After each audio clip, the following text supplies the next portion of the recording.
আসসালামু আলাইকুম প্রিয় দর্শক, স্বরাষ্ট্র মন্ত্রণালয়ে রবিবার দিন আইন শৃঙ্খলা সংক্রান্ত কোর কমিটি আছে একটা।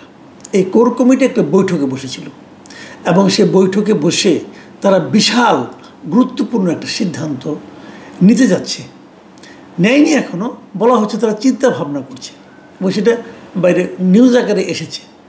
সেই চিন্তা ভাবনাটা কি? তারা চিন্তা করছে যে দুটো অ্যাপ বন্ধ করে দেবে। কী ধরনের অ্যাপ বন্ধ করে দেবে? এই যে আমরা যে নানা রকম কথাবার্তা বলি না বিভিন্ন অ্যাপের মাধ্যমে, হোয়াটসঅ্যাপ, ভাইবার, ইমো আছে না, টেলিগ্রাম, এরকম দুটো অ্যাপ, অনেক অ্যাপ আছে। কতগুলি অ্যাপ আছে কেউ জানে না, কেউ বলতে পারবে না কতগুলি অ্যাপ আছে। প্রতিদিন আপনি যখন হয়তো আজকে হিসাব করে বের করলেন যে এখন পৃথিবীতে মোটামুটি 2332টি অ্যাপ আছে। যখন এই তথ্যটা আপনি আমাকে দিবেন, আমি যখন এটা প্রচার করতে থাকবো তখন এটা ভুল হবে। ভুল কেন হবে? যতক্ষণে এটা প্রচার করব দেখা যাবে ততক্ষণে আরও 2টা অ্যাপ তৈরি হয়ে গেছে। প্রতিদিনই নানা ধরনের অ্যাপ বানাচ্ছে। এগুলো কোনো জটিল বিষয় না, বানাচ্ছে অনেকে। তো তারা চিন্তা করে দেখছে যে এই অ্যাপগুলির মাধ্যমে নানা রকম খবর সংবাদ আদান প্রদান হয়। এবং তারা এটাও দেখেছে কয়েকদিন আগে তারা আওয়ামী লীগের বিভিন্ন ঝটিকা মিছিল হচ্ছে। এই ঝটিকা মিছিলগুলো থেকে তারা যে 244 জন লোককে গ্রেপ্তার করেছে, তাদের কাছ থেকে নাকি তারা তথ্য পেয়েছে যে তাদের মধ্যে 1.5 শতাধিক ব্যক্তি শেখ হাসিনার সঙ্গে যোগাযোগ করে এবং 2টা সুনির্দিষ্ট অ্যাপের মাধ্যমে বেশি যোগাযোগ করে। এই 2টা অ্যাপ কি? একটা টেলিগ্রাম, একটা বটিম। টেলিগ্রামের নাম আমার ধারণা আমার দর্শকদের মধ্যে প্রায় সবাই শুনেছেন। বটিমের নাম অনেকে শুনেন নাই, কারণ বটিমটা বেসিক্যালি মধ্যপ্রাচ্য ভিত্তিক একটা অ্যাপ, মানে মধ্যপ্রাচ্যের ব্যবহার বেশি। বিশেষ করে আপনার দুবাই, সার্জা, মানে ইউএই, এখানে খুব ব্যবহার হয়। এবং মানে আমাদের দেশ থেকে যাদের আত্মীয়স্বজন দুবাইয়ে আছে তারা যখন কথা বলেন আমাদের এখান থেকে, তারা বটিমেই কথা বলেন, অন্য কোনো অ্যাপে কথা বলা যায় না। ওখানে আপনার হোয়াটসঅ্যাপের মাধ্যমে ছবি আদান প্রদান করা যায়, মেসেজ পাঠানো যায়, কিন্তু কথা বলা যায় না। কথা বলার জন্য বটিমটাই ব্যবহার করতে হবে। এই বটিমের উপর ওনাদের আপত্তি, বটিম বন্ধ করতে হবে। আর বন্ধ করতে হবে টেলিগ্রাম। এই 150 জন লোক তাকে নাকি বলেছে। আমি খুব আমার অবাক লাগে মাঝে মাঝে আমার কাছে যে ওনারা যে এত বুদ্ধিমান, দেশ চালাচ্ছে তারা নিশ্চয়ই বুদ্ধিমান। আমি দেখলাম একটা ছবিও দেখলাম, তথ্য আপনার স্বরাষ্ট্র উপদেষ্টা মাঝখানে বসে আছেন, একদিকে আইজিপি, আরেকদিকে স্বরাষ্ট্র বিষয়ক প্রধান উপদেষ্টার যিনি মানে আপনার পরামর্শদাতা আছেন ক্ষুধাবক্স চৌধুরী, সাবেক আইজিপি, উনিও বসে আছেন। ওনারা বসে অনেক জ্ঞান বুদ্ধি করে এটা বের করছেন যে এই 2টা অ্যাপ তারা আপাতত স্পিড কমাই দেবে রাতের বেলায়, আর নির্বাচনের তফসিল ঘোষণা করার বন্ধ করে দেওয়া যায় কিনা এটা নিয়ে তারা চিন্তা ভাবনা করছেন। তারা বিশেষজ্ঞদের জিজ্ঞাসাবাদ করবেন, মানে অনেক গবেষণার পর এটা তারা বের করছেন। মানে আমি হাসবো না কাঁদবো আমি বুঝতে পারি না। এই ধরনের বুদ্ধি নিয়ে ওনারা একটা মন্ত্রণালয় চালান, দেশ চালান, কীভাবে সম্ভব?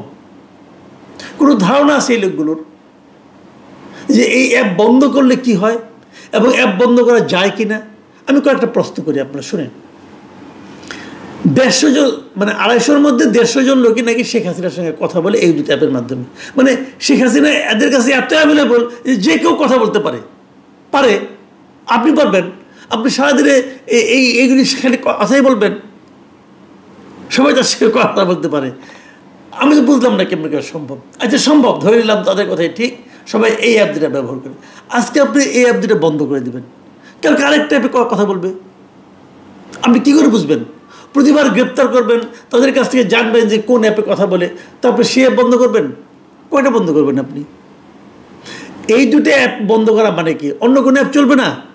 ভাই ওই নাম্বারটা থাকলে তো হয়, যে নাম্বার থেকে উনি কথা বলেন সেই নাম্বারটা যারা জানে তাহলে যে কোনো অ্যাপ থেকে ওই নাম্বারে ঢুকতে পারবে। উনি যখন দেখবেন যে এই অ্যাপে উনি পর্যাপ্ত শ্রোতা পাচ্ছেন না, তখন আরেক অ্যাপে চলে যাবেন। কয়টা অ্যাপ আছে বলেন এই মুহূর্তে? আমি ওনাদের একটা প্রশ্ন করি, আপনারা বলতে পারবেন এই মুহূর্তে এই ধরনের টকিং মেসেজ দেওয়ার অ্যাপ কতগুলো আছে পৃথিবীতে? বলতে পারবেন? পারবেন না। আমি কয়েকটা নাম আপনাদেরকে বলি, এই সবগুলি অ্যাপ বন্ধ করতে হবে তাহলে আপনাকে, তাও পারবেন না, তাও বন্ধ করতে পারবেন না।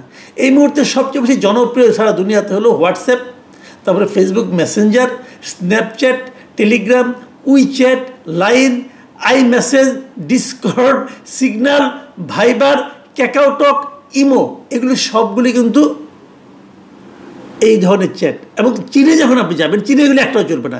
চীনে চলে উইচ্যাটটা চলবে চীনে চলে উইচ্যাট।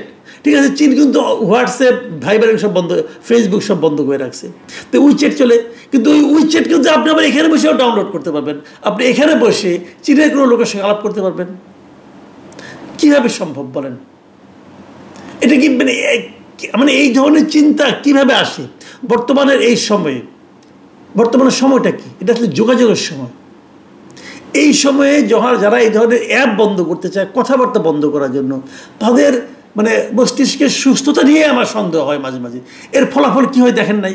কয়েকদিন আগে নেপালে দেখলেন না, সোশ্যাল মিডিয়া বন্ধ করে দিয়েছিল ভাই, সরকার করে গেছে। বাদ দেন এটা, গত বছর এই যে জুলাই আন্দোলন আমরা বলি, জুলাই আন্দোলনে কী হয়েছিল বলেন তো? কী হয়েছিলটা কি? এই 17 জুলাই রাত্রে তারা প্রথম মোবাইল ইন্টারনেট বন্ধ করে দেয়, তারপরে 18 জুলাই রাত্রে ব্রডব্যান্ড বন্ধ করে দেয়, এবং সবচেয়ে আগে বন্ধ করে তারা এই ফেসবুক এবং আপনার ইন্টারনেট ভিত্তিক বিভিন্ন যোগাযোগ মাধ্যমগুলো। তো কী হয়েছিল? আন্দোলন থামানো গিয়েছিল? যায়নি তো। তো আপনারা ওই পথে কেন হাঁটছেন? ওই বুদ্ধি নিয়ে চলেন আপনারা। জুলাই আন্দোলন থেকে শিক্ষা নেন। জুলাই আন্দোলনে শেখ হাসিনা যা করছিল, আপনারা সেই কাজগুলি করতে যাচ্ছেন কেন? এর মাধ্যমে আপনি কী করবেন? থামাতে পারবেন না তো। এখন মানে এখান থেকে যদি আপনি শিক্ষা না নেন, তাহলে সমস্যাটা কী হয় সেটা আমি বলি আপনাদেরকে। দেখেন, কতগুলি চিন্তার বিষয়গুলো আপনাদের বুঝতে হবে। সারা দুনিয়ার কাছে কিন্তু আপনারা ছোট হয়ে যাবেন। সারা দুনিয়া বলবে এরা এগুলি বন্ধ করে দিয়েছে। যখন যেই মাত্র আপনি বন্ধ করবেন, প্রতিটা দেশ বলবে যে এখানে মানে ইয়াং জেনারেশনের মানুষের মধ্যে সরকার বিরোধী মনোভাব এত তীব্র হয়েছে যে সরকার এগুলি বন্ধ করে দিচ্ছে।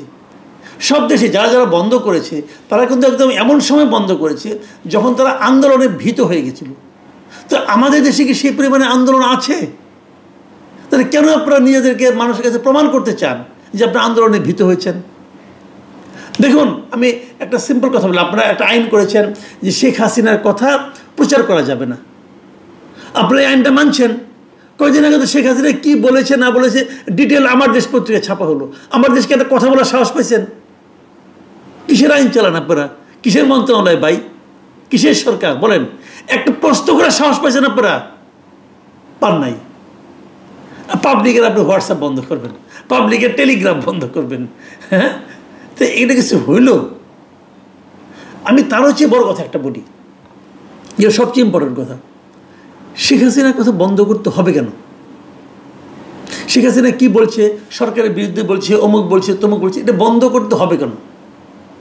যখন বন্ধ করেন নাই এতদিন, আপনাদেরকে সরকারকে শেখ হাসিনা নাড়াই দিতে পারছে? পারে নাই তো। তাহলে যখনই আপনি বন্ধ করলেন, যখনই আপনি বললেন শেখ হাসিনার কথা শোনা যাবে না, তখনই কিন্তু মানুষের এই একটা প্রবাদ আছে না, নিষিদ্ধের প্রতি আকর্ষণ থাকে, মানুষ এটা শুরু করবে, নানাভাবে ঘুরিয়ে ফিরিয়ে আসবে। আর যদি কোনো মাধ্যমে না আসে, তো শেখ হাসিনার কথা আমার দেশ প্রচার করবে। তারা বলবে শেখ হাসিনা অমুক জায়গায় এই কথা বলেছে বলে, তারাকে নিউজ করবে, হেডলাইন করবে, লিড করবে, লোকেরা পড়বে। তো উনি কি বলছেন, কি চাচ্ছেন, এটা মানুষের কাছে, মানুষের কান পর্যন্ত আপনারা থামাতে পারবেন না। থামাতে চেষ্টা করছেন কেন? বরং আসতে যান, মানুষই একসময় বুঝতে পারবে যে কোন কথার কতটুকু গুরুত্ব আছে, কোনটা মানা যায়, কোনটা মানা যায় না। আমি তো মনে করি এদেশ থেকে শেখ হাসিনা চলে গিয়েছিল, শেখ হাসিনাকে ফেরানোর জন্য যা যা করার সেগুলো এই সরকার করতেছে। সরকার প্রথম শেখ হাসিনাকে মানুষের মনে ফিরিয়ে আনছে এই সমস্ত কাজ, কর্মকাণ্ডের মাধ্যমে। যাকে মানুষ ভুলে যেত তাকে আপনারা জোর করে ফিরিয়ে আনার চেষ্টা করছেন। মানে আমি এই একটা কথা বলে না যে আসলে বুদ্ধিমান শত্রুর চেয়ে মূর্খ বন্ধুও নাকি খারাপ। বন্ধু যদি মূর্খ হয় না, তো এরকম বিপদে পড়বেন। আমি বুঝতে পারি না যে এনারা আসলে কি চান। আমাকে একজন লোক আজকে হতাশে আমাকে মানে ফোন দিয়েছিলেন যে ভাই, আমার তো আত্মীয় স্বজন দুবাই থাকে, তাদের সঙ্গে কথা বলতে পারবো না, এই দুঃখে আমি বাঁচি না। তো এই দেখেন, মানুষের কিন্তু